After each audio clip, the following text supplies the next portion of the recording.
Okay okay, तो कल के लेक्चर में हमने फाइंड किया था what will be the apparent depth. Okay, हमने एक ही मीडियम यूज किया और एपरेंट डेप्थ का हमने फॉर्मूला क्रिएट किया and that was coming out to be equal to t by mu. T dash मतलब apparent depth, that was t dash is equal to t by mu. तो आज हम देखने वाले हैं कि जब हमारे पास मोर देन वन मीडियम होते हैं तो at that time what is the total D apparent, okay, apparent depth. चलो जी देखते हैं। अब सबसे पहले ये आज हम कुछ स्पेशल टॉपिक्स करने वाले हैं, ठीक है। तो स्पेशल टॉपिक्स लिख दिया, there are two special topics that we are going to do. तो सबसे पहले में है that find the apparent depth.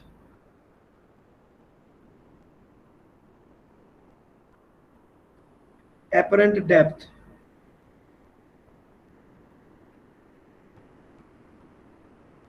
when there are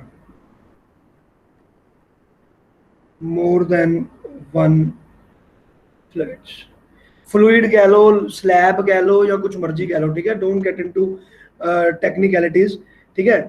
तो अब इसमें क्या है, मेरे पास मान लिया जाए कि मेरे पास ये इस तरह से मैंने दो मेरे पास यहाँ पर फ्लूइड पड़े हैं। तो these are two different fluids, इसकी म्यू 1 है और जो ये ब्लू में है इसके लिए मेरे पास refractive index is mu 2 and let us say there is an object here and the object is at the bottom here. ये मेरे पास एक ऑब्जेक्ट बन गया। अब मैं देखना चाहता हूं कि ये इमेज, इसकी जो इमेज बनेगी वो कहां बनेगी and where is the observer. Observer is obviously outside of the fluid, यहां पर कहीं ऑब्जर्वर हमारे पास बैठा है। तो मुझे पहले तो दो रेस चाहिए होंगी। तो पहली रेस तो मैं आपको सिंपल डायरेक्ट में ऐसी बना देता हूं। ये मेरे पास आ गई पहली रे, simple, this is the first ray जो डायरेक्ट ऐसे करके ऊपर की तरफ चला गया। This is the simple, it is moving straight forward, okay. तो ये तो बिना रिफ्लेक्शन के निकल जाएगा। लेकिन अगर मैं किसी दूसरी रे की बात करूं तो वहां पर रिफ्रैक्शन होगा और यहां पर रिफ्रैक्शन हमारे पास दो तरह का होगा। सो अब वो कैसा होगा देख लेते हैं। लेट से पहले रे यहां पर गया, उसके बाद रे थोड़ा बेंड हो गया, उसके बाद रे थोड़ा और बेंड हो गया। सो this is how it has moved, okay. और ये मूवमेंट से अब हम देख सकते हैं,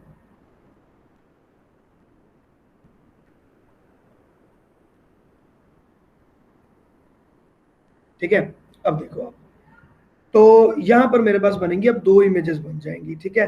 तो पहली इमेज बनेगी, जैसे मैं अगर इसको एक्सटेंड कर दूं लेट्स से यहाँ पे, ठीक है। तो पहली इमेज तो मुझे यहां पर बन गई, ठीक है। So this will be the image number 1, okay. और अब मैं देखता हूं इमेज नंबर 2 की तरफ जाते हैं। तो इमेज नंबर 2 बनेगा मेरा यहाँ पे,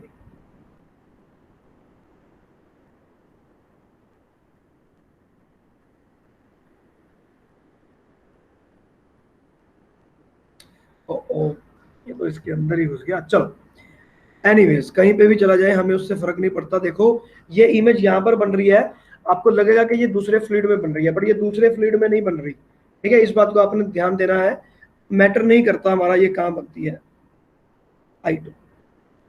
चलो जी अब देखते हैं। अब ये मैं देखना चाहता हूँ कि मेरे पास टोटल इसकी डेप्थ अब कितनी बनी। दोनों की जो एक्चुअल डेप्थ है वो भी हमें गिवन है। लेट अस से this is D1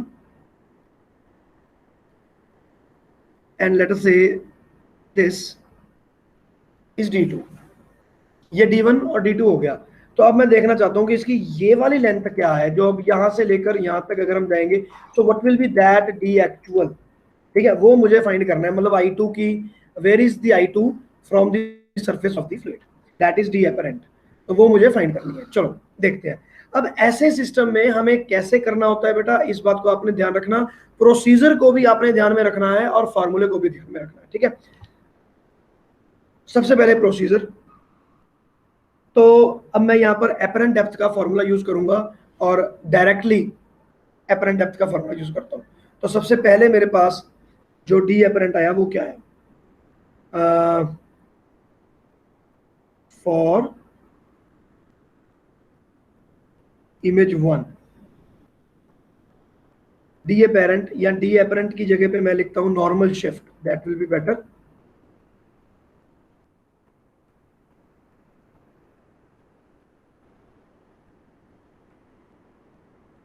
normal shift मतलब यहां से O से I1 का गैप जो है, अगर मैं इसको नाम लिख दूं O, तो O से I1, OI1 जो मेरे पास डिस्टेंस है, that distance is coming out to be, जो भी इसकी थिकनेस है मीडियम 1 की, that is D1 into 1 minus 1 by μ1।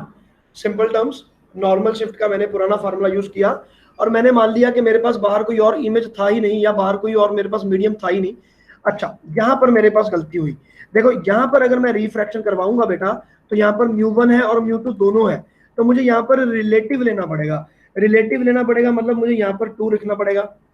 लेना तो μ1 है, लेकिन विद रिस्पेक्ट टू μ2 लेना है, क्योंकि यहाँ पर μ2 1 नहीं है। तो ये बन जाएगा मेरा μ2 divided by μ1, so this will be equal to d1 minus μ2 divided by μ1 into d1. So this will be normal shift। First वाले केस में मेरे पास नॉर्मल शिफ्ट आ गया। अब इसके बाद मैं देखता हूं, अब यहां पर अब मैं जब फॉर द इमेज 2 जाऊंगा ना बेटा, यहां पर careful, now what I am doing, see now image 1 will act like object in the medium 2। तो मीडियम 2 में मान के चलेंगे कि जो हमारे पास इमेज बन गई है, I1 जो इमेज बनी है, वो अब एक्चुअली में इस वाले के अंतर में इमेज बनी है। ठीक है ना, मतलब जो I1 इमेज है वो एक्चुअली में बनी किसके अंदर है। अब मेरा ये वाले फ्लूइड का तो काम ही खत्म हो गया ना, ग्रीन वाले फ्लूइड का। तो अब आप मान सकते हो कि मैं लेटर से मैं कहूँ कि जी ग्रीन वाले फ्लूइड का तो काम ही खत्म हो गया, इसको तो हटा ही दो। अब ये तो हट ही गया। अब मेरे लिए ऑब्जेक्ट यहाँ नहीं है, मेरे लिए ऑब्जेक्ट एक्चुअली में यहाँ है, और मैं ये मान के चलूंगा कि यहाँ पर पूरे का पूरा ही μ2 है, μ1 एग्जिस्ट ही नहीं कर रहा। ठीक है, आई बिलीव कि आपको ये बात क्लियर हो रही होगी। मैं यहाँ पर कंडीशन ये बना कर दूंगा, now I1 will act like the object in medium 2 as if medium 1 does not exist. ठीक है ना, डज नॉट एग्जिस्ट। तो I1 मेरे लिए एक नया ऑब्जेक्ट बन गया। अब मैं ये I1 को देखूंगा कि भाई यहां से अगर मेरे पास कितनी थिकनेस है और इसका नॉर्मल शिफ्ट क्या होगा, so that will be equal to the total shift. Simple बात है। तो अब इसका मैं नॉर्मल शिफ्ट मैं देखता हूं कि यहां पर अब क्या हो रहा है। So now normal shift will B, जो अब मेरे पास पहले डी एपरेंट आ चुका, तो डी एपरेंट को मैं लिख लेता हूं D1 डैश।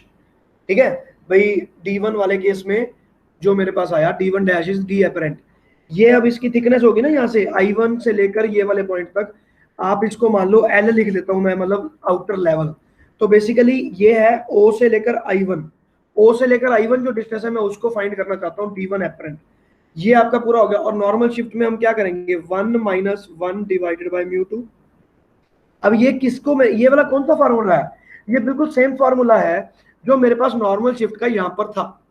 जो यहाँ पर फार्मूला है नॉर्मल शिफ्ट का, वही वाला मैंने यहाँ पर यूज किया।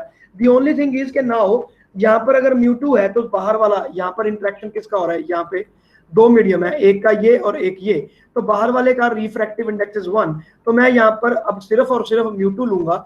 यहाँ पर जैसे मैंने μ2 बाई μ1 लिया था, वहां पर मुझे ऐसा करने की कोई भी रिक्वायरमेंट नहीं है।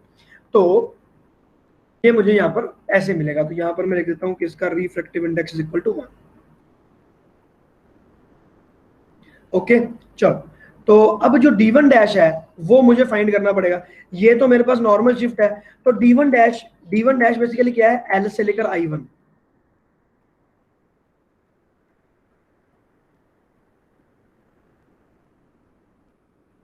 LI1।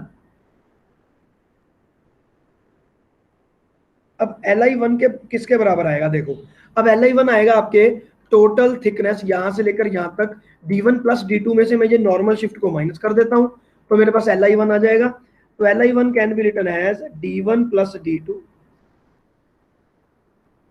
माइनस जो नॉर्मल शिफ्ट होनी थी फर्स्ट टाइम में, और वो थी ये। तो इसको जब मैं यहां पर लिखूंगा तो ये बन जाएगा मेरे पास D1 minus μ2 by μ1 into D1। ये चीज आएगी मेरे पास टोटल जो अब LI1 आया, तो LI1 को मैं यहाँ पर सब्स्टिट्यूट करूंगा, तो LI1 is actually equal to D1 dash. Symbols में कंफ्यूज मत हो जाना, इस बात को ध्यान में रखना है आपने, ठीक है। तो यहां से मुझे D1 डैश मिला और इसको मैं यहाँ पर रखूंगा। पहले मैं इसको सॉल्व कर लेता हूं।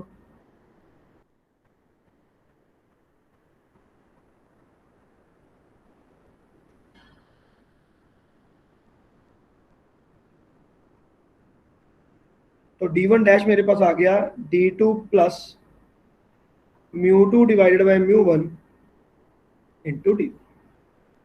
तो यहां तक तो कोई प्रॉब्लम नहीं होनी चाहिए, ठीक है। अब ये मेरे पास आ गया क्या, LI1। तो LI1 को मैं यहां पर मैं वैल्यू सब्स्टिट्यूट करूंगा और फिर मेरे पास टोटल नॉर्मल शिफ्ट आएगा। So total normal shift,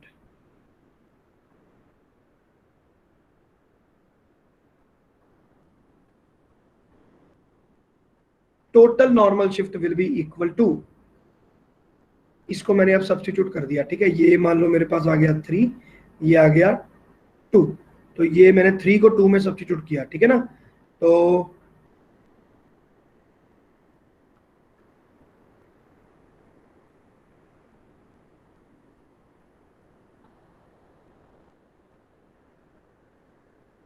divide by μ2, ठीक है। और अब इसको हम सॉल्व करने वाले हैं।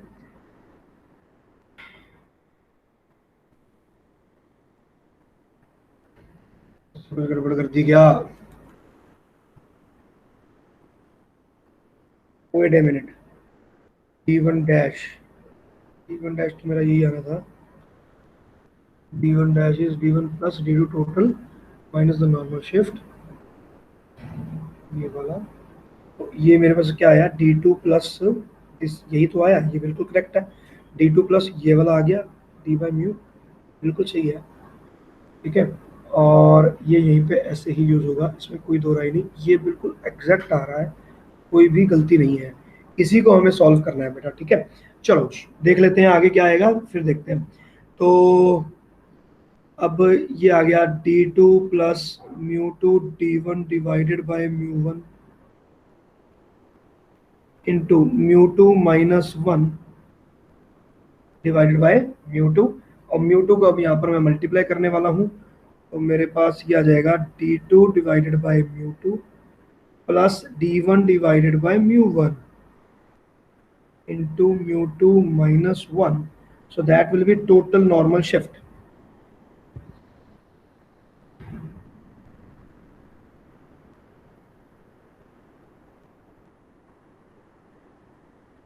टोटल नॉर्मल शिफ्ट आपके पास ये आया। तो अब आपकी जो डेप्थ बचेगी वो कितनी बचेगी, सो जो नई डेप्थ आएगी वो क्या आएगी, D1 plus D2 minus this, है ना। ये टोटल नॉर्मल शिफ्ट हो गया, और D1 प्लस D2 में से इसको माइनस करना पड़ेगा।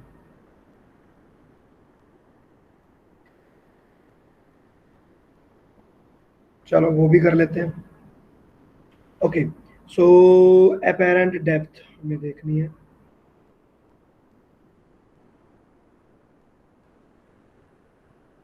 will be equal to apparent depth T1 plus T2 minus this complete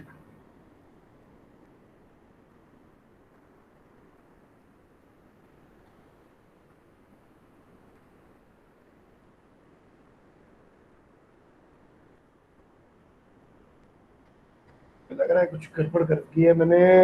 wait a minute बेटा, होनी तो नहीं चाहिए थी।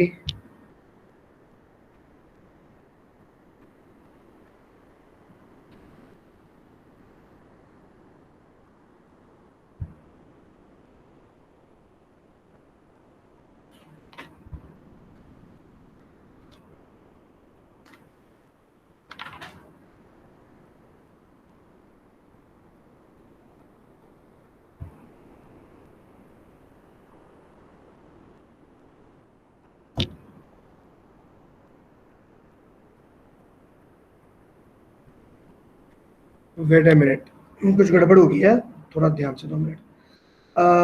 अगर मैं इसको यहाँ पे लिखता हूँ तो ये आ गया D1 और ये आ गया μ1, तो ये यहाँ तक तो बिल्कुल करेक्ट है कि भाई मेरे पास ये वाला तो यही आएगा। तो D2 प्लस ये आएगा, ठीक है ना। तो इसको ये आएगा, चलो। हाँ, यहाँ पर बेटा देखो, यहाँ से मैं चेंज कर रहा हूँ। अब मैं यहाँ पर नॉर्मल शिफ्ट की जगह हम डायरेक्टली कंप्यूट ही कर लेते हैं ना। देखो अब यहाँ पर बेसिकली क्या आ गया, Li1 आ गया। तो Li1 आ गया मेरा, यहाँ से यहाँ तक तो I1 इमेज मेरी बन गई। अब वो जो I1 इमेज है वो हमारे लिए मीडियम 2 के अंदर आई हुई है, तो मीडियम 1 मेरे लिए अब एग्जिस्ट नहीं करता, ठीक है, ये मैं आपको पहले बता चुका हूँ। तो यहाँ पर मेरी इमेज है, तो अब डायरेक्टली, अब नॉर्मल शिफ्ट ना देखने की बजाय आप डायरेक्टली ये चीज देखो कि अब आपके पास एपरेंट डेप्थ क्या बनेगी। तो उसको देखते हैं नाउ।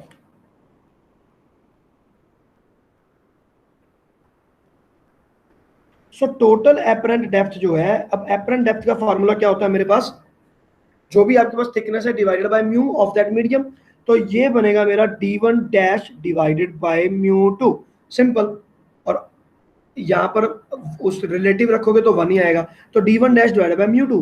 तो सिंपल है, इसको मैं यहाँ पर ये लिखता हूँ, उसमें कोई ना कोई हमारी मिस्टेक हो रही है कैलकुलेशन, तो इसको मैं ऐसे लिख दिया, and now I have divided by mu2. So now what is it that I am getting, d1 by mu1 plus d2 by mu2। तो ये चीज होगी आपके पास d1 by mu1 plus d2 by mu2। so this is the total apparent depth। यहां से आ गया total apparent depth।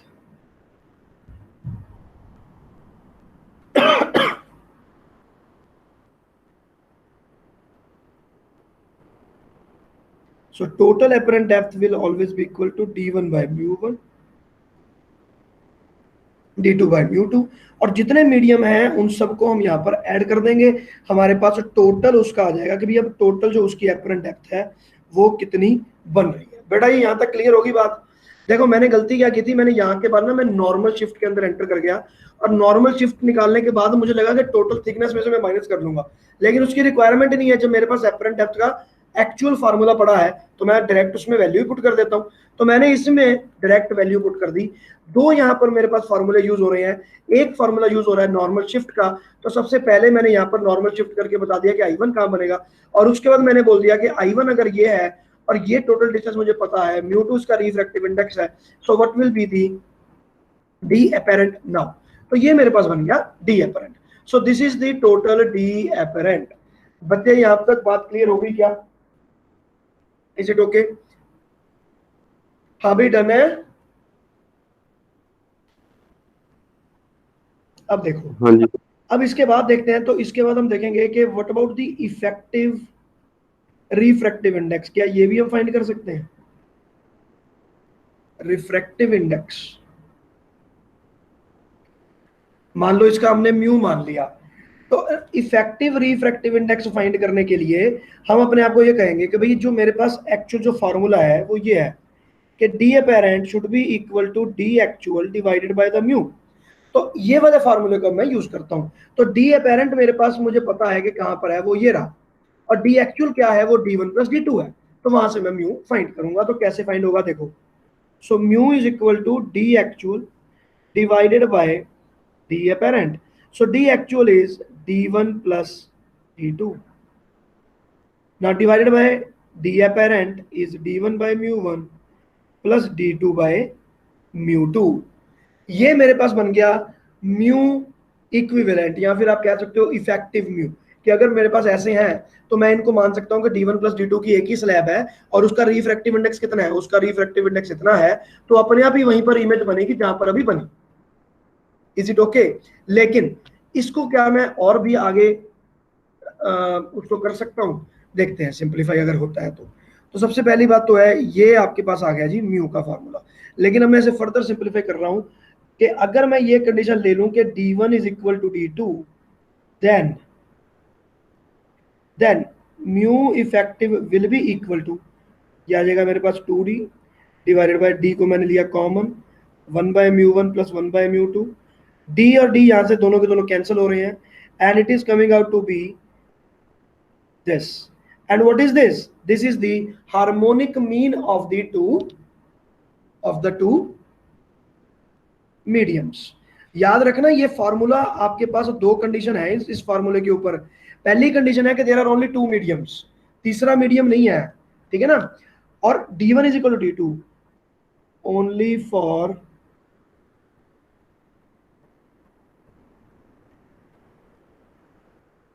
To mediums, ठीक है। और D1 is equal to D2, अगर ये दोनों कंडीशन फुलफिल होती हैं, under that condition only you can say that mu effective is equal to harmonic mean of the two refractive index, ठीक है जी।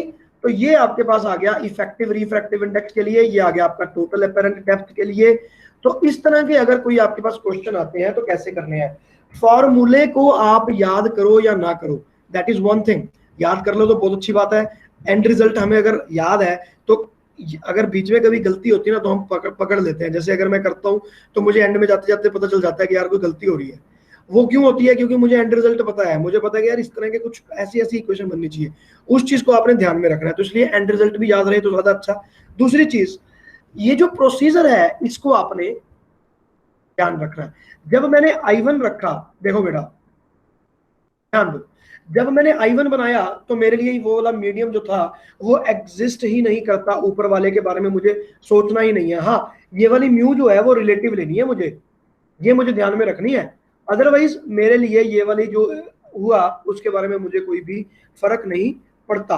तो जब मैं बात करूंगा सेकंड इमेज के लिए तो मैं नीचे वाले को मिटा दूंगा, मुझे उससे कोई फर्क नहीं पड़ता, ठीक है। अब यहां पर भी देखो आप, अब I1 जो है हमें लगता है कि यार I2 जो है एक्चुअली में सोचा जाए तो मीडियम 1 में बन रहा है, वो मीडियम 1 में नहीं बन रहा, मीडियम 1 में तो सिर्फ I1 बन रही है। I1 एक ऑब्जेक्ट की तरह एक्ट कर रहा है, इसकी ये लाइन बिल्कुल स्ट्रेट जाती है यहाँ पे, और रिफ्रैक्शन होती है म्यू2 और 1 के कारण। तो रिफ्रैक्शन अब यहाँ पर हो रही है सेकंड रिफ्रैक्शन पे। तो let us give it a name, जैसे कि मान लो मैं इसका नाम दे देता हूँ P, और इस पॉइंट का नाम मैं देता हूँ Q। तो रिफ्रैक्शन अब Q पे हो रही है। अगर Q पे रिफ्रैक्शन हो रही है तो मेरे लिए म्यू1 जो है ना नीचे वाला, वो एग्जिस्ट नहीं करता, मुझे उससे कोई फर्क नहीं पड़ता। इसका मतलब ये है कि I1 एक्चुअली में एग्जिस्ट कहाँ करती है, म्यू2 के बीच में करती है।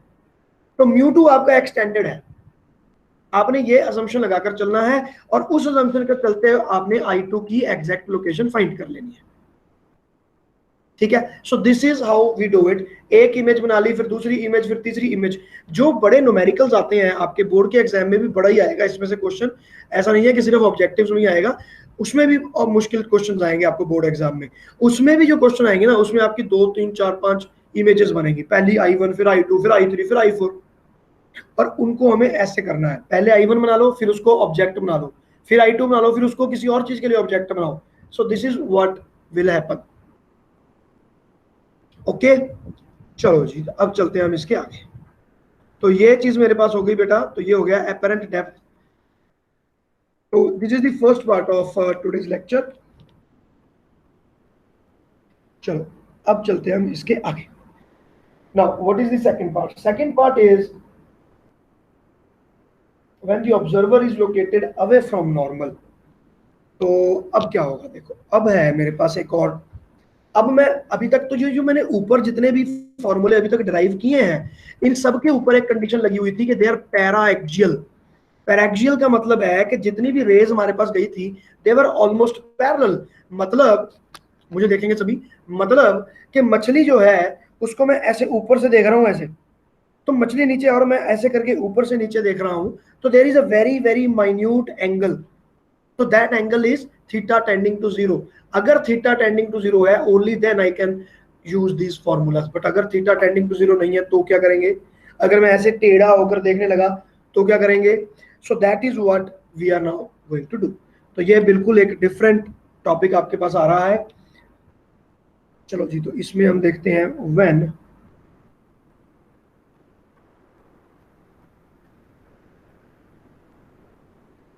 when the observer is at some angle, some angle, बस इतना बहुत है। विद ये वो करके लिखेंगे कंफ्यूजन ही होगा, इतना नहीं है। तो किसी एक एंगल पे है जहां पर थीटा टेंडिंग टू जीरो नहीं है।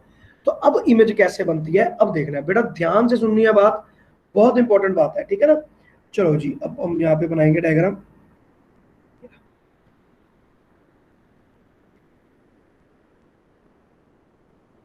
सो लेट अस से कि यहीं पर कहीं पे हमारे पास फिश बनी हुई है,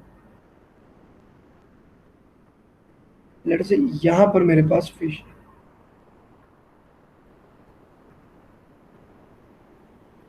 ठीक है जी। अब देखते हैं कि अब क्या होगा। अब जो ऑब्जर्वर है ना वो बहुत ज्यादा टेढ़ा है। टेढ़ा है मतलब पहले वाले केस में, ये वाला जो केस है इसमें आंख बिल्कुल ऊपर थी। मैंने आपको पहले बताया कि आपने ये सोच के चलना है कि ये जो दो रेज है ना, ray one and ray two, they are very near to each other. ये इतना बड़ा गैप है नहीं एक्चुअल में, और ये मेरी आंख के अंदर जा रहे हैं, प्यूपिल के अंदर, तो obviously they are very very near to each other. तो इसमें थीटा वन थीटा टू को मैं निगलेक्ट कर सकता हूँ, टेंडिंग टू जीरो लेकर उसकी कंडीशन लगा सकता हूँ, sine theta zero tan theta. लेकिन अब मैं ये चीज नहीं कर सकता। तो सबसे पहली चीज चेंज क्या होगी कि भाई ये वाली जो रे है ये तो मेरी आंख में जा ही नहीं रही, अब तो आंख ही कहीं और चलेगी। अब मेरे पास जो आंख है वो कहाँ चली गई, अब मैं दिखाता हूँ। तो सबसे पहले मेरे पास जो रे यहाँ से निकलेगी वो कैसे निकलेगी, हम ये इस चीज को समझेंगे। तो लेट से पहली रे यहाँ पर गई, ठीक है, और दूसरी रे जो है वो भी यहीं से निकलेगी and it will be very near, यहां पर आई। अब इन दोनों का रिफ्रैक्शन होगा इस तरह से, और उसके बाद लाइक दिस। तो ये अब मेरे पास रिफ्रैक्शन यहां पर हो रहा है। तो आई कहां पर है, हेयर इज द आई।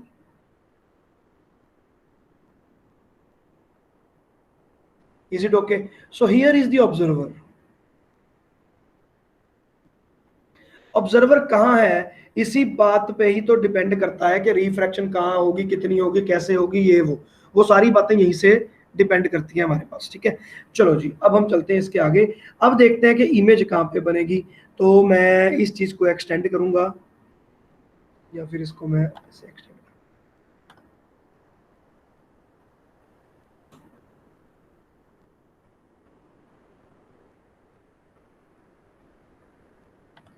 ठीक है, और इधर से इसको मैंने एक्सटेंड करवा लिया। Hopefully they meet and they meet, very good, launch. अब ये यहाँ पर एक जगह पर जाकर मिल रही हैं, और इसको मैं बनाता हूँ ऐसे करके, ठीक है। और ये मिल कहाँ रही है, ये मिल रही है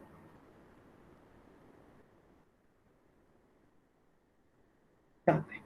तो यहाँ पर मेरे पास एक फिश बन रहा है भाई, ठीक है। तो this will be the image I and this is the object O. तो अब हुआ क्या, डिफरेंस क्या बन गया कि मेरी जो फिश है वो ऊपर की तरफ तो गई ही गई, वो राइट हैंड साइड की तरफ भी इमेज मूव कर गया। तो उसकी ऊंचाई और निचाई में शायद उतना फर्क ना पड़ा हो, लेकिन उसकी जो ये वाली इमेज बनेगी वो राइट हैंड साइड पर मूव करने लग जाएगी। तो अब देखना है हमें कि ये क्या चीज हुई है और ऐसे क्यों हुआ। चलो जी लेट अस सी।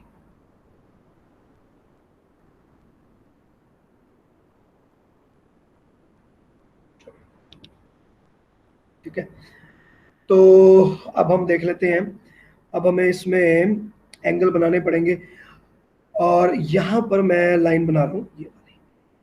अब देखो बेटा यहाँ पर भी एक अजम्पशन इन्वॉल्व है। क्या अजम्पशन इन्वॉल्व है कि यहाँ पर ये जो दो रेज है ना, मैंने बनाई तो दो रेज हैं but they are very very very near to each other. तो इसलिए यहाँ पर जो मैं ये नॉर्मल बना रहा हूँ ना, ये आप कहीं मर्जी बना लो, बात एक ही है, हम ये कहकर चलेंगे। तो ये वाला मैं नॉर्मल यहाँ पर बना रहा हूँ। तो इस नॉर्मल और ये जो दो रेज हैं, ये दो हो या एक हो हमें फर्क नहीं पड़ता ज्यादा, ठीक है। तो इसका मतलब ये है कि ये वाला एंगल और ये वाला angle, this will be the two angles. ये लाइट नीचे से ऊपर की तरफ जा रही है, ठीक है। तो ये जो मेरे पास एंगल बन गया, this angle will be the incident angle and this angle will be taken as r angle. तो ये जो मेरे पास बड़े वाला एंगल नीचे बन जाएगा तो उसको मैं बोल दूंगा आर। अब यहां से मैं टेन थीटा और ये सब लेने वाला हूं, ठीक है। चलो जी, तो क्या करेंगे हम, सबसे पहले इसमें अब मैं कुछ नेमिंग्स देने वाला हूं।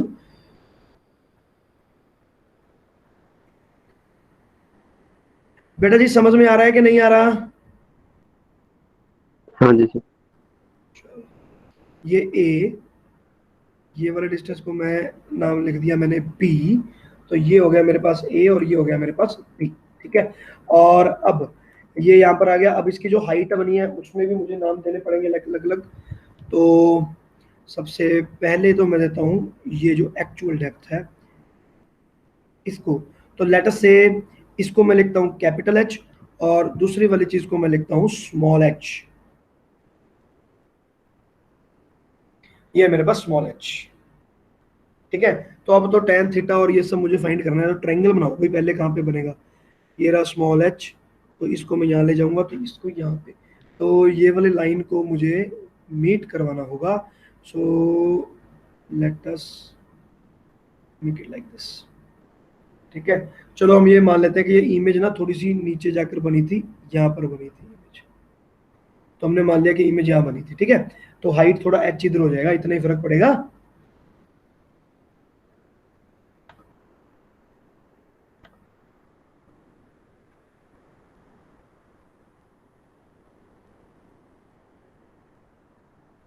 Like this, okay. तो ये अगर एच है तो ये वाला डिस्टेंस भी मेरे पास एच हो गया, और ये वाला डिस्टेंस मेरे पास बी हो गया, ये वाला, ठीक है। This distance is B,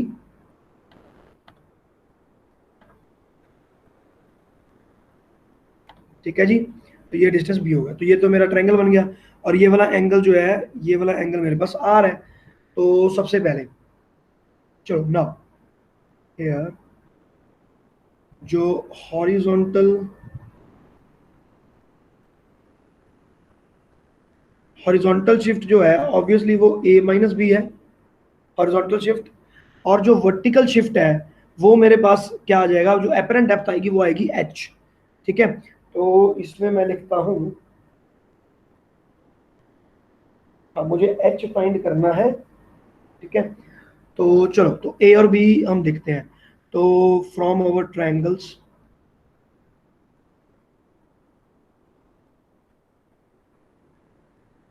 A will be equal to, तो ए ये रहा, ठीक है। तो ए बड़े वाले ट्रायंगल में आएगा, यहाँ पर मुझे ए लेना पड़ेगा, और ये मुझे एच लेना पड़ेगा, तो एच यहाँ पर आएगा। तो tan आई आएगा बेटा, देख लो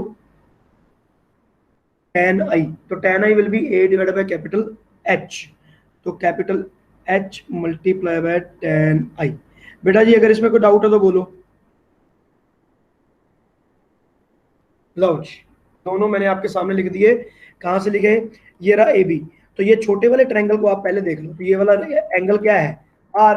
तो tan आर मेरे पास क्या आएगा, बी डिवाइडेड बाय एच, तो b will be equal to h tan r. उसी प्रकार मैं बड़े वाले ट्रायंगल के लिए भी करूंगा, यहाँ पर एक ये चीज बनेगी,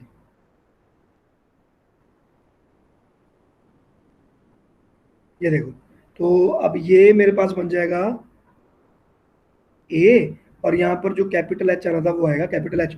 तो ये tan आई बन गया, tan i is equal to a by h. तो यहाँ से मैंने यहाँ पर लिख दिया ए और b. So from here I can say a minus b will be equal to,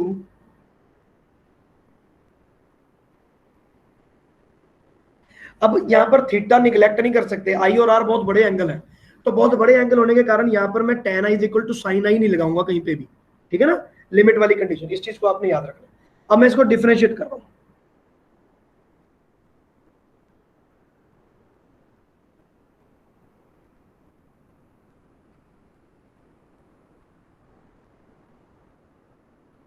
differentiating the above equation we get 0 is equal to, with respect to किसके डिफरेंशिएट किया है, ये हमें सवाल भी नहीं पूछना कभी।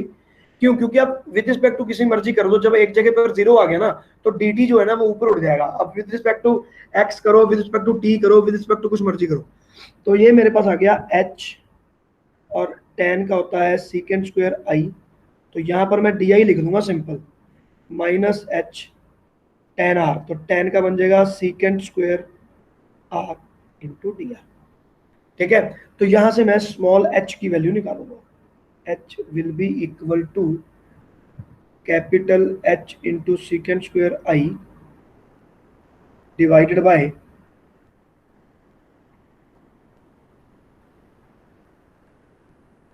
D i by d r secant square r, okay. तो ये मेरे पास बन गया स्मॉल h, ओके। तो अब मेरे पास यहाँ पर स्मॉल h को फाइंड करने के लिए मैं i और r को तो चलो ठीक है स्नेल्स लॉ से रिलेट कर सकता हूँ, लेकिन D i by d are का क्या करूंगा। तो D i by d are मुझे अब फाइंड करना है, तो D i by d are, ये रहा आई एंगल और ये रहा आर एंगल, तो इनको हमें रिलेट करना है। तो कहाँ से रिलेट होंगे, स्नेल्स लॉ से। चलो जी, बाय स्नेल्स लॉ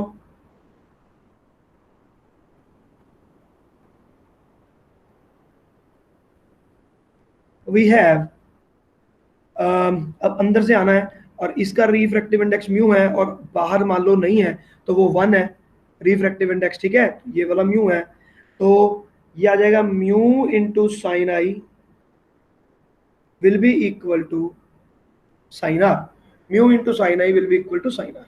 यहाँ पे इसको डिफ्रेंशिएट करते हैं, तो म्यू को तो ऐसे ही रख लो, साइन का बन गया मेरे पास cos i into t i is equal to, इसका बन गया cos r into t r. अब देखो फिर से विद रिस्पेक्ट टू किसके डिफरेंशिएट किया हमें फर्क नहीं पड़ता, अगर ये d i by d t था और ये d r by d t था तो डी टी और डी टी दोनों कैंसिल हो जाते हैं, इसलिए हमें फर्क नहीं पड़ता कि आप डिफरेंशिएट विद रिस्पेक्ट टू किस से कर रहे हो, या फिर आप कह लो कि आई को मैंने with respect to r differentiate कर दिया क्योंकि मुझे यहाँ पर d i by d r चाहिए था, तो यहाँ पर ये वाला डी आर आएगा नहीं और यहाँ पर d i by d r आ जाएगा, one is the same thing. From here I can say that d i by d r will be equal to cos r divided by mu into cos i, ठीक है जी। चलो तो यहां से मुझे D i by d are की value मिल गई, अब इसको मैं यहां पर पुट कर देता हूं,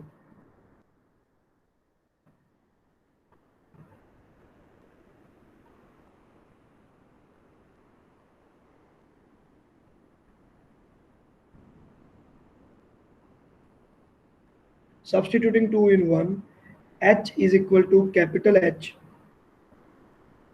secant square I divided by secant square R multiply by di by dr,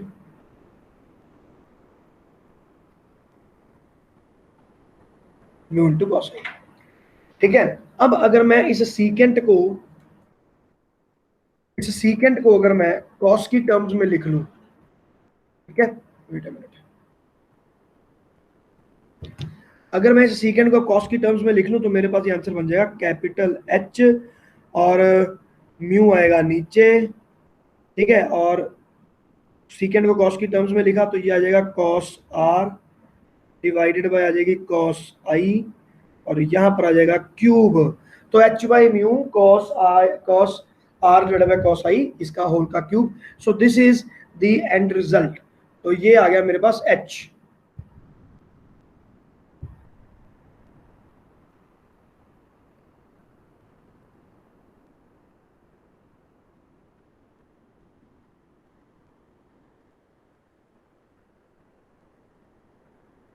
launch, so this is the apparent height, जो इसकी जो अब हाइट बनेगी एपरेंट हाइट अब क्या बनेगी, तो अब एपरेंट हाइट आपकी ये वाली बन जाएगी, ठीक है, तो ये हो गया आपका एपरेंट हाइट। और अब मैं a माइनस बी की अगर मैं बात करूं तो वो कैसे निकलेगा, वो यहां से निकलेगा, ठीक है, a माइनस बी, तो इसमें मैं h की वैल्यू ये वाली वैल्यू पुट करके और फिर मैं इसका एक्सप्रेशन फाइंड कर सकता हूं, तो we are not getting into that क्योंकि वो फिर हमारे लिए बहुत ज्यादा कम्बरसम हो जाएगा, हमें उसमें नहीं जाना, ठीक है। तो इसको तो हॉरिजॉन्टल मूवमेंट हुई उसको तो मैं ऐसे ही रखूंगा a माइनस बी, लेकिन यहाँ पर जो h है एपरेंट हाइट है वो ये है। ये जो डेरिवेशन मैंने आपको करवाया ये सिंपल इसलिए करवाया ताकि आपकी प्रैक्टिस हो सके कि इस तरह के क्वेश्चंस भी आते हैं, ये बोर्ड में नहीं आएंगे ऐसे क्वेश्चंस, इसमें कोई दो राय नहीं है, बोर्ड के एग्जाम में इस तरह का कोई भी out of the world question नहीं आता, ठीक है, बट फिर भी सिर्फ इसलिए ताकि आप समझ पाओ कि भाई इस तरह की चीजें भी होती हैं, that is why I have done it. तो यहाँ पर अब आपका खत्म होता है लेक्चर का पार्ट नंबर 2। तो ये हमने दो चीजें आज करनी थी, एक में करना था कि अगर मेरे पास मल्टीपल मीडियम्स होते हैं तो at that time what it happens and how we can do it, और अब यहाँ पर मुझे करना था ये वाला सिस्टम। तो ये दोनों चीजें आपको क्लियर हो गई, अब ये बात क्लियर है, ठीक है। हाँ जी सर। तो इसके बाद हम करने वाले हैं एक एग्जाम्पल, एक क्वेश्चन, और ये मैं इसलिए करवा रहा हूं ताकि आपको ये आइडिया हो जाए कि अगर भाई इस तरह का क्वेश्चन आया तो इनको कैसे सॉल्व करना है, ठीक है। ऑप्टिक्स को लेकर मैं अगर आपको बता दूं कि एमसीक्यू का जो लेवल है और जो बोर्ड का एग्जाम का लेवल है उसमें कोई बहुत ज्यादा अंतर नहीं होता, कहने का अर्थ है भी एमसीक्यू में डेफिनेटली थोड़ा डिफरेंस जरूर होता है। अगर मैं जेई की और नीट की बात करूं क्वेश्चंस डेफिनेटली इससे ज्यादा लेवल के आते हैं, बोर्ड में कम लेवल का आता है, लेकिन जो बोर्ड का लेवल होता है वो कम नहीं होता, वो भी बहुत पावरफुल होता है न्यूमेरिकल्स का, ठीक है ना। तो इसलिए अब देखते हैं, अब मैं यहाँ पर एक क्वेश्चन आपके सामने लिखने वाला हूं, चलो जी। तो लेट अस से कि मेरे पास यहां पर एक बीकर है, there is a beaker here, और इस बीकर के एंड में मैंने इसको सिल्वर किया हुआ है, तो ये बन गया शीशा। और इसके ऊपर क्या लगा हुआ है, इसके ऊपर बीकर कह लो, कोई मीडियम कह लो, पानी कहना तो पानी कह लो, आपकी मर्जी है, what ever it is, but कुछ है यहाँ पे, ठीक है। वाटर कह लेते हैं चलो हम, फॉर द सेक, थोड़ा सा पतला कर दो, ज्यादा ही हो गया ना ऊंचा, ना कर देते हैं। तो अब ये इसमें मेरे पास पानी भरा हुआ है इतने इतने रीजन में,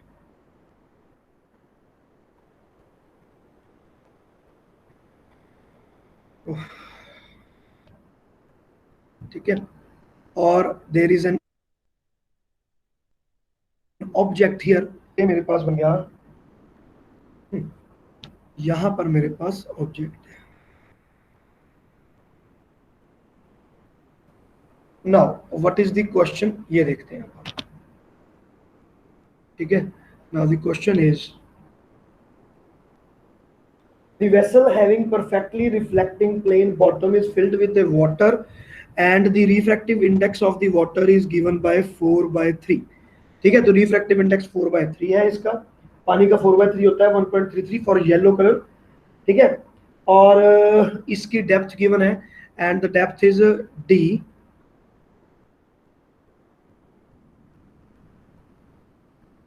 अभी आपकी टी, and there is an object at height h from the surface, तो सरफेस से ये इतनी ऊंचाई जो है, इसको हमने बोल दिया h, ठीक है। तो अब हम पता करना चाहते हैं कि इसकी जो इमेज बनेगी, जो फाइनल इमेज बनेगा वो कहां पे बनेगा, जो फर्स्ट इमेज बनेगा, find the distance of the final image from the water surface. Now the question is find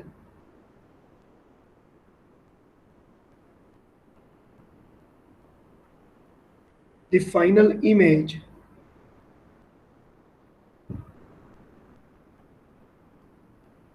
from the water surface. तो हमें बताना है कि इस ऑब्जेक्ट की जो इमेज बनेगी वो कहां पे बनेगी। अब देखो मैंने अब यहाँ पर प्लेन मिरर और प्लेन जो है ना, इन दोनों को मैंने मिक्स कर दिया। तो ये क्वेश्चन मैंने इसलिए आपको करवा रहा हूं क्योंकि इसमें रिफ्रैक्शन और रिफ्लेक्शन दोनों के दोनों आपके यहाँ पर मिक्स हो रहे हैं, ठीक है। So this is kind of like first example of that kind.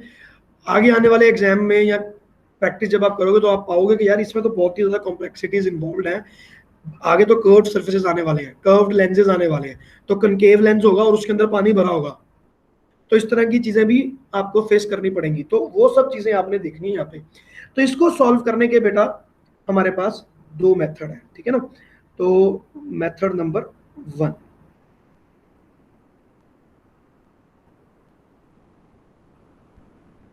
Method number 1, तो सबसे पहले इसको मैं यहाँ पर लेकर जाऊंगा। तो इसमें हम फर्स्ट मेथड में क्या करते हैं, मिरर को और स्लैब को दोनों को सेपरेट माना जाता है, तो मैं इन दोनों को अभी मैं फिलहाल सेपरेट कर देता हूं। तो मेरे पहले केस के लिए I will say that the mirror does not exist, तो मैं कहूंगा कि ओनली स्लैब इज कंसिडर्ड। यहाँ पर इसको इस तरह से देखें, तो यहाँ पर केस 1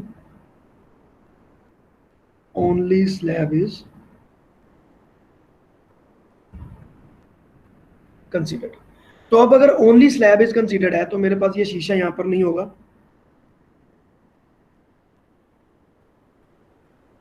ठीक है। मैंने शीशा को मिटा दिया। अब देखो आप, अब यहां से जो मेरे पास जो ये ऑब्जेक्ट है इसकी यहां पर रिफ्लेक्शन होगी और इसकी नॉर्मल शिफ्ट होगा, ठीक है। तो वो कैसे होगा अब हम ये देखेंगे। तो वो मेरे पास आएगा इस तरह से, जैसे कि यूं,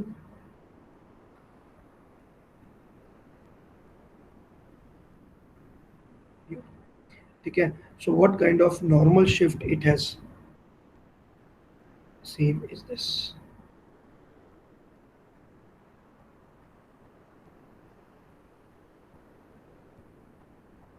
ठीक है। ये आपके पास आ गया। तो अब इमेज, ओहो नॉर्मल शिफ्ट ही मैंने बहुत ज्यादा करवा दी, वेट ए मिनट बेटा, थोड़ा सा गड़बड़ हो गया है।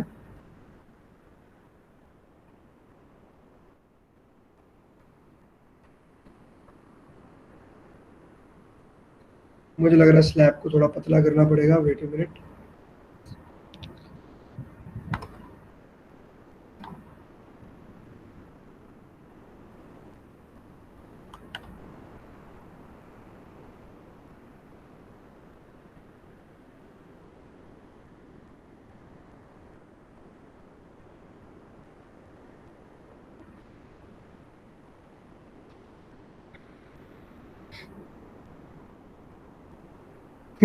अब बिल्कुल करेक्ट है।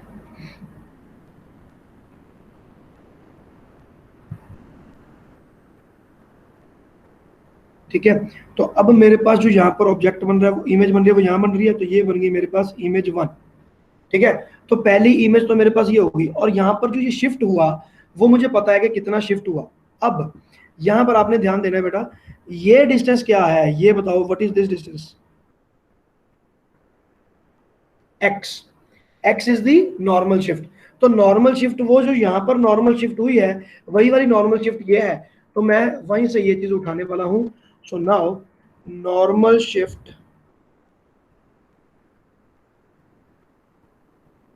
X will be given by D by mu. ठीक है, तो इसको मैंने यहाँ पर म्यू ही लिखा हुआ है, तो म्यू 1 हो गया, तो ये आ गया डी बाय म्यू। ये आपके पास आ गया, सॉरी ये तो एपरेंट डेप्थ आया, सॉरी इसको माइनस।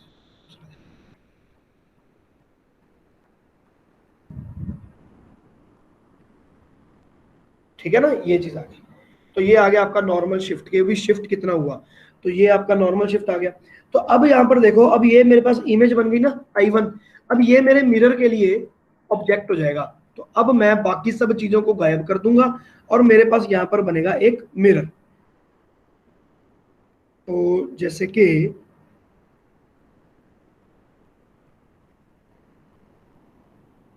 आप यूं लगा लो, ये हो गया।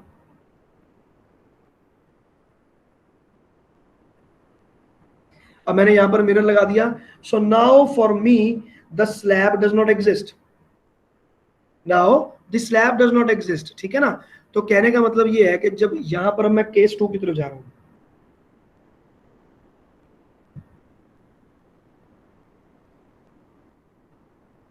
Only mirror exist for image 1। ठीक है, image 1 acts like object for mirror। अब I1 जो है वो एक ऑब्जेक्ट बन के यहाँ पर बैठा हुआ है। ठीक है, अब ये जो ऑब्जेक्ट जब इस मिरर में अपनी इमेज बनाएगा तो उसकी एक इमेज बन जाएगी। हमें बस वो इमेज ही फाइंड करनी है। So now the question is we want to find this distance. तो अब ये प्लेन मिरर है, तो मुझे पता है कि इसकी इमेज कहाँ पे बनेगी।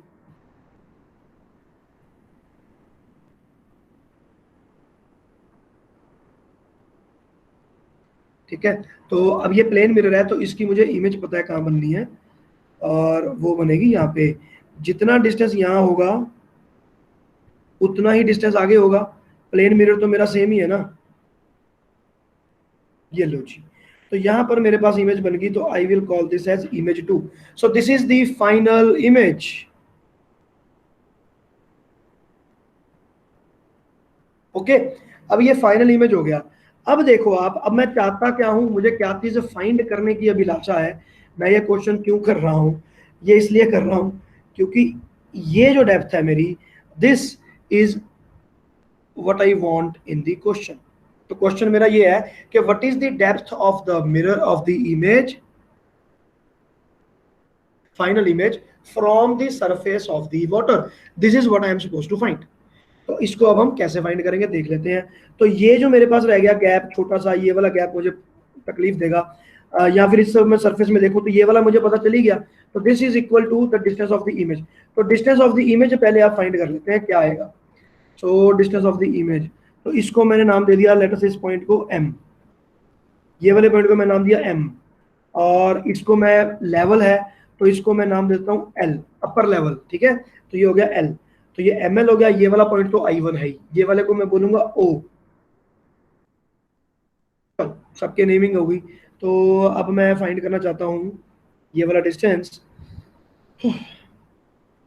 तो H plus D, H plus D में से ये नॉर्मल शिफ्ट जो है इसको माइनस करना पड़ेगा, तो मेरे पास ये वाला आएगा।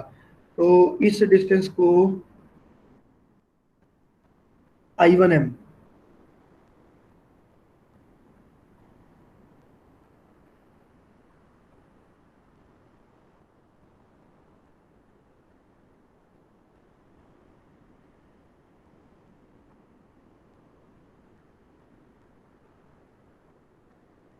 तो ये डी से D cancel, H plus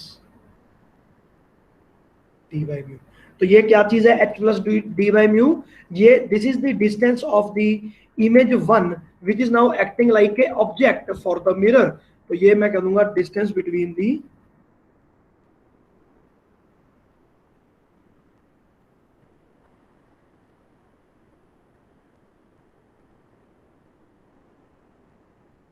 and the plane mirror.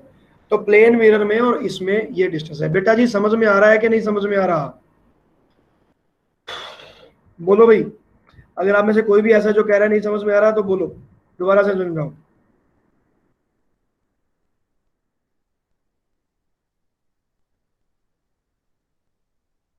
हाँ भाई,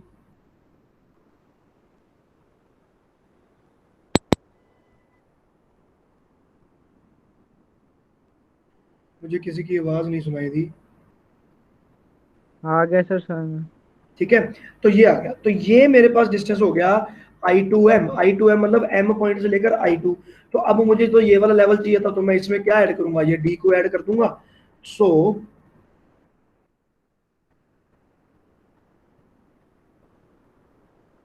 the distance of final image from water level will be equal to H plus D by mu plus D. ठीक है, तो ये आ गया आपके पास H plus D by mu. तो म्यू की वैल्यू मुझे यहाँ पर गिवन है, वो मैं इसमें वैल्यू पुट कर दूंगा। म्यू इज 4/3, ये आ गया टी। तो ये मेरे पास आ गया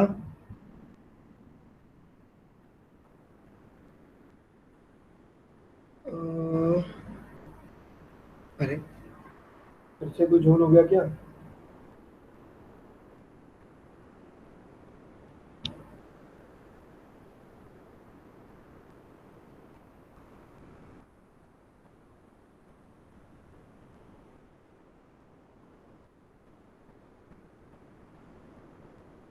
2 मिनट बेटा, 2 मिनट, फिर से कोई गड़बड़ हो गई है।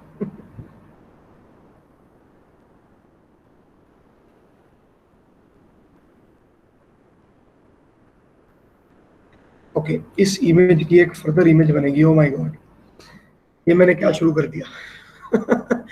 वेट ए मिनट बेटा, यहाँ पर थर्ड इमेज भी बनेगा और फिर हमारा आंसर सही से आएगा। चलो, ये अब आप ये यहाँ तक कर लो आप पहले। तो ये तो हो गया मेरे पास जो इमेज 2 का मेरे पास डिस्टेंस है यहाँ से। लेकिन अभी भी ये फाइनल इमेज नहीं है, क्योंकि अब ये अभी तक जो ये रे है ये इसमें से बाहर नहीं निकली। जब ये यहाँ से बाहर निकलेगी तो इसके अंदर भी एक चेंज होगा।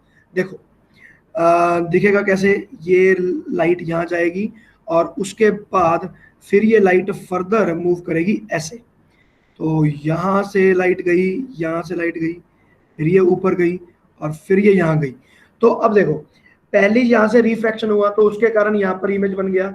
उसके बाद जब यहाँ पर रिफ्लेक्शन हुआ तो ये यहाँ पर एक इमेज बना विच इज I2। और I2 के बाद जब यहाँ पर रिफ्रैक्शन हुआ तो फिर से एक इमेज बनेगा, दैट विल बी I3। तो हमें एक्चुअली में I3 फाइंड करना होगा। 2 मिनट बैठ जाओ मेरे साथ बस, इसके बाद मैं जल्दी ही बंद करने वाला हूँ। I know I am testing your patience very much, ध्यान रखें। ये अब आ गया मेरे पास लाइक दिस, ठीक है।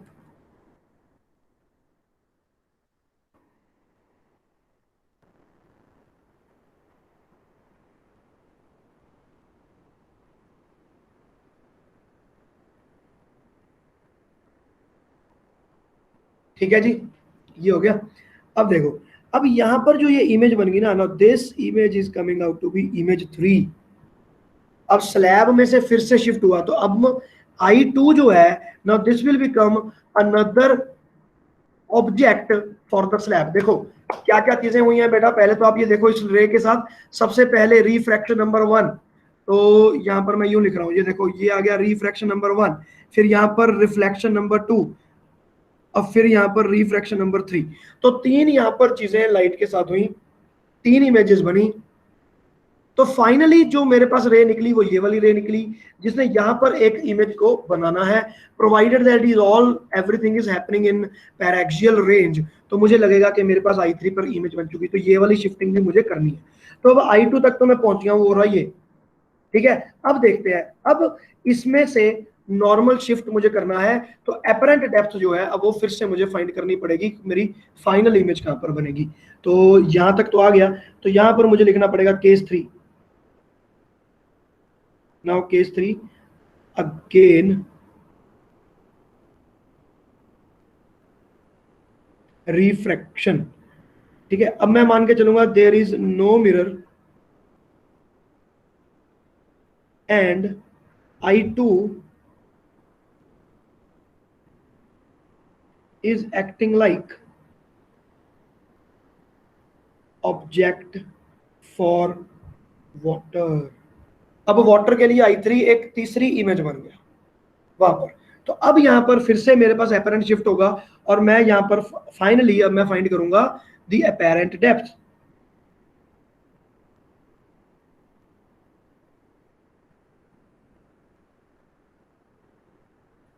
From the water surface. This will B, जो भी मेरे पास ये वाली वैल्यू आ रही है, लेटर से मैं इसको y लिख देता हूं, तो ये आएगा y divided by mu, y divided by mu. So that will be the apparent depth from the water surface. Yes, this should be it. This should be it. चलो, तो ये आ गया h by mu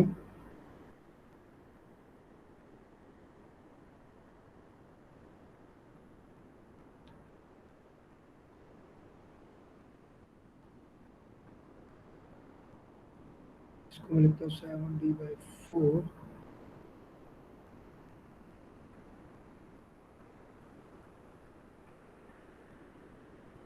mu is 4/3, तो ये यहाँ पर फिर से जाएगा